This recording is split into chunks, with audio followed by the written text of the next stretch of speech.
गरीब 5 अनाथ बहनों पर बाढ़ का कहर। दीदी, मुझे बहुत जोरों से भूख लगी है, कुछ खाने को दे दो।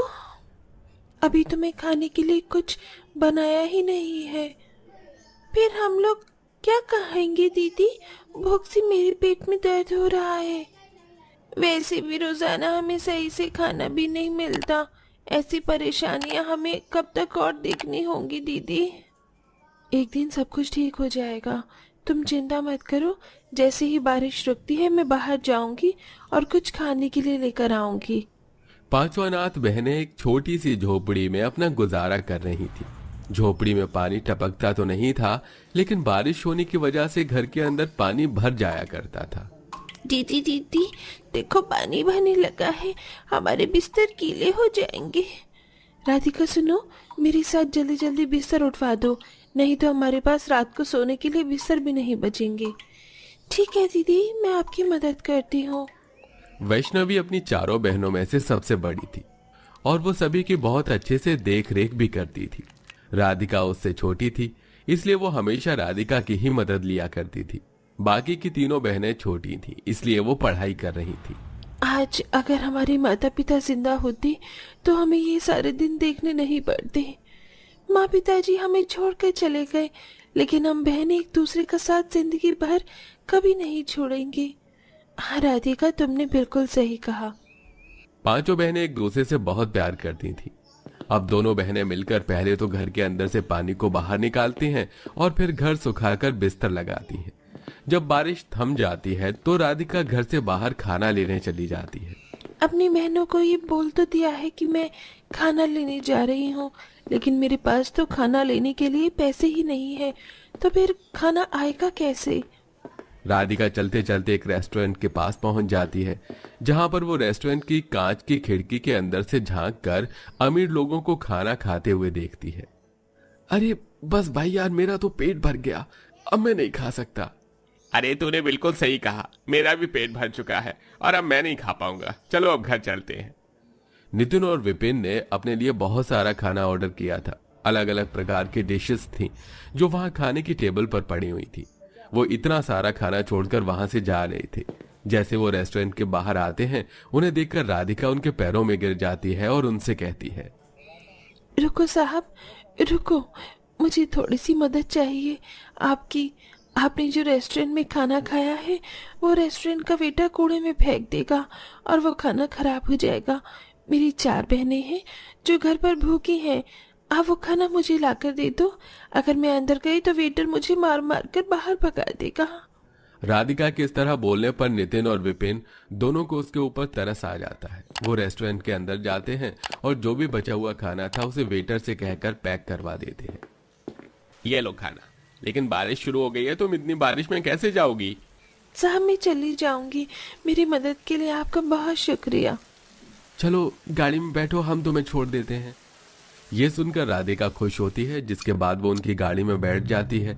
नितिन और विपिन दोनों उसे उसकी टूटी फूटी झोपड़ी के बाहर छोड़ देते हैं। तुम यहाँ रहती हो? चलो, दोबारा कभी मिलना हुआ तो तुम्हारी मदद जरूर करूंगा। अभी मुझे किसी जरूरी काम से जाना है। विपिन और नितिन दोनों भाई इतना कहकर वहां से चले जाते हैं। उसके बाद राधिका खाना लेकर घर के अंदर आती है। अब पांचों अनाथ बहनें उस खाने को बहुत शौक से खाती हैं। दीदी, आप ये खाना कहाँ से लेकर आई हो? ये तो बहुत स्वादिष्ट है। खाने का स्वाद तो बिल्कुल 5 स्टार होटल की तरह लग रहा है। हाँ दीदी, सच में बहुत स्वादिष्ट है। कहाँ से लाई हो? आपने बताया नहीं।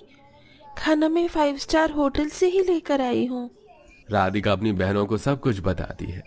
भगवान उन भाइयों का भला करे जिन्होंने तुम्हारी मदद करी और जिनकी वजह से आज हम पेट भर खाना खाकर सो जाएंगे। उस दिन पांचों अनाथ बहनें पेट भरकर खाना खाती हैं और सो जाती हैं। रात को बहुत तेज बारिश शुरू हो जाती है। उनके घर की छत आंधी तूफान में उड़ जाती है। दीदी, मुझे बहुत डर लग रही है। घर में बारिश आ रही है, देखो ना, छत उड़ गई है। वैष्णवी और राधिका जैसे ही नींद से उठती हैं, वो देखती हैं कि उनके घर की छत उड़ चुकी है और अब उनके पास वहां से जाने के अलावा और कोई चारा नहीं बचा था। चलो दीदी, यहाँ से चलते हैं, कहीं दीवारें भी गिर ना जाए। राधिका के कहने पर 5 बहनें मिलकर बाहर आ जाती हैं। उनके बाहर आते ही उनकी झोपड़ी की दीवारें चारों तरफ गिर जाती हैं, जिसे देखकर वो हैरान हो जाती हैं। हे भगवान, शुक्र है हम सही समय पर घर से बाहर निकल आए, नहीं तो आज अनर्थ ही हो जाता। हम लोग कहाँ जाएंगे दीदी? कितनी ठंड हो रही है, बारिश भी रुक नहीं रही। ये ठंडी ठंडी हवाएं बहुत परेशान कर रही हैं दीदी। चलो यहाँ से चलते हैं और अपने रुकने का कोई ठिकाना देखते हैं। पांचों बहनें गांव में यहाँ वहां अपने लिए रुकने का कोई सहारा ढूंढ रही थीं, लेकिन उन्हें कुछ नहीं मिलता। काफी दूर चलने के बाद जब वो पांचों थक जाती हैं तो एक पेड़ के नीचे आकर बैठ जाती हैं। वैसे तो बारिश बहुत तेज हो रही है, लेकिन पेड़ के नीचे बारिश थोड़ी कम लगेगी। तभी एक आदमी उन्हें भागता हुआ नजर आता है। अरे गांव वालों, सो रहे हो तुम सभी? अरे जल्दी से नींद से उठो, बांध टूट गई है, गांव में बाढ़ आने वाली है। चलो चलो गांव वालों, उठ जाओ और अपनी जान बचाकर यहाँ से भागो। उस आदमी के इस तरह जोर जोर से चीखने चिल्लाने के बाद गांव के लोग नींद से जाग जाते हैं और अपने घरों को खाली करने लगते हैं। कुछ लोग तो अपनी जान बचाने के लिए बिना कुछ सामान लिए ही ऊंचे स्तर पर पहुंच जाते हैं और कुछ लोग लालच में आकर अपने घर से सामान निकाल ही रहे होते हैं। इधर पांचों अनाथ बहनें गांव वालों के भगदड़ को देखकर परेशान हो जाती हैं और वो भी वहां से जाने की कोशिश करती हैं, लेकिन तब तक गांव में बहुत सारा पानी आ जाता है। पानी आने की वजह से वो पांचों पानी में बहने लगती हैं। सभी मेरा हाथ पकड़ लो और कोई किसी का हाथ मत छोड़ना, चाहे कुछ भी हो जाए। जब तक हम एक दूसरे का हाथ पकड़कर साथ रहेंगे, हम इस बाढ़ के पानी से कहीं भी जाएंगे तो एक साथ ही रहेंगे। रिया तो मेरा हाथ थोड़ा टाइट करके पकड़ लो। निधि, चाहे कुछ भी हो जाए मेरा हाथ मत छोड़ना। लाओ दीदी, अपना हाथ तो मैं आपका हाथ पकड़ लेती हूँ। पांचों बहनें एक दूसरे का हाथ कस के पकड़ लेती हैं, जिसके बाद वो पांचों पानी से बचने के लिए एक लकड़े का सहारा लेती हैं और उसके सहारे वहां से ऊंची जगह पर पहुंचने की कोशिश करती हैं। लेकिन बाढ़ का बहाव इतना तेज आता है कि एकदम से पांचों बहनें एक दूसरे से बढ़ जाती हैं। छोटी बहन एक तरफ चली जाती है तो बड़ी दोनों बहनें एक तरफ हो जाती हैं। बचाओ बचाओ, कोई हमें बचाओ, हम पानी में डूब रहे हैं, कोई हमारी मदद करो। हमारी दीदियां हमसे बिछड़ गई हैं और हम लोग पता नहीं कहाँ बहते जा रहे हैं।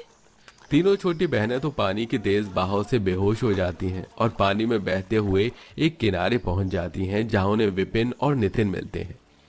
हे भगवान, लगता है बाकियों की तरह ये तीन अनाथ लड़कियां भी अपनी फैमिली से बिछड़ गई हैं। अरे जरा देखो गरीब लड़कियों की हालत को, बेचारी पानी से बेहोश हो गई है। चलो इनकी मदद करते हैं। दोनों भाई मिलकर उन तीनों की बहुत मदद करते हैं, जिससे तीनों बहनों को होश आ जाता है तो वो अपनी बड़ी बहनों को ढूंढने लगती हैं। देखो शांत हो जाओ, परेशान मत हो, तुम्हारी बहनें जरूर मिलेंगी। मेरी बहनों का कोई अता पता नहीं है और तुम कह रहे हो वो मिल जाएंगी? हौसले पर तो दुनिया कायम है। देखो ये सारे लोग, ये सभी अपने परिवार से बिछुड़ गए हैं और यहाँ हमारे लगाई कैंप में अपने परिवार के मिलने का इंतजार कर रहे हैं।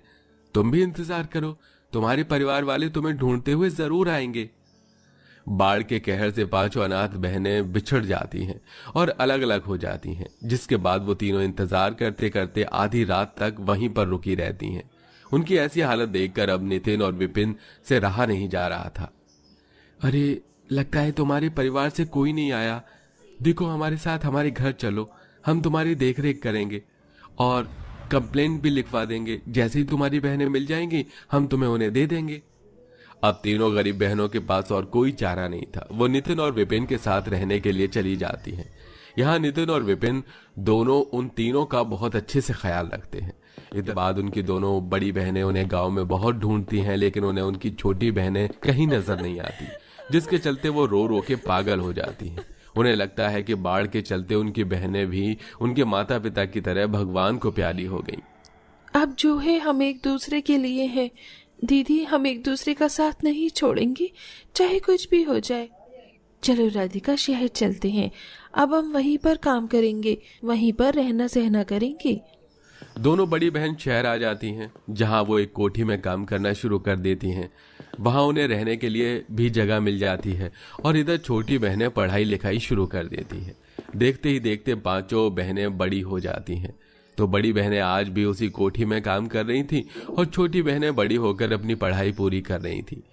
उन दिनों मॉनसून का महीना चल रहा था। जब वो बारिश में बाजार से सब्जियां लेने जा रही थी तो आते वक्त अचानक सड़क पर गाड़ी से उनका एक्सीडेंट होने वाला होता है। अरे दिखाई नहीं देता क्या तुम्हें? अंधी हो गई हो क्या तुम? अभी एक्सीडेंट हो जाता तो? जब वो राधिका को देखती हैं तो हैरान हो जाती हैं। साहब माफ कर दो। अरे मैंने तो तुम्हें उस गांव में देखा था, तुम यहाँ शहर में क्या कर रही हो? और तुम्हारी बहनें कहाँ हैं? राधिका उन दोनों को अपनी बहनों के बिछुड़ने के बारे में बताती हैं, जिसके बाद वो उन्हें अपने साथ घर ले आते हैं, जहां वे दोनों अपनी बिछड़ी हुई बहनों को देखकर हैरान हो जाती हैं। अब उनकी छोटी बहनें बड़ी हो चुकी थी। वो बाढ़ के कहर में हम पांचों अनाथ बहनों को अलग कर दिया, लेकिन आज हम वापस से मिल गए और तुम्हें इतनी तरक्की हासिल करते हुए देख हमें दोनों को बहुत खुशी हुई। ये सब तो इन भैया का किया धरा है। अगर ये ना होते तो आज हम तीनों इस दुनिया में ना होती, लेकिन अब हम सब कुछ ठीक कर देंगे। अब आप दोनों को कहीं काम करने की जरूरत नहीं पड़ेगी। तीनों छोटी बहनें बड़ी कंपनी में नौकरी करके एक घर खरीदती हैं, जिसमें अब पांचों अनाथ बहनें एक साथ खुशी खुशी मॉनसून के महीने में रहने लगती हैं।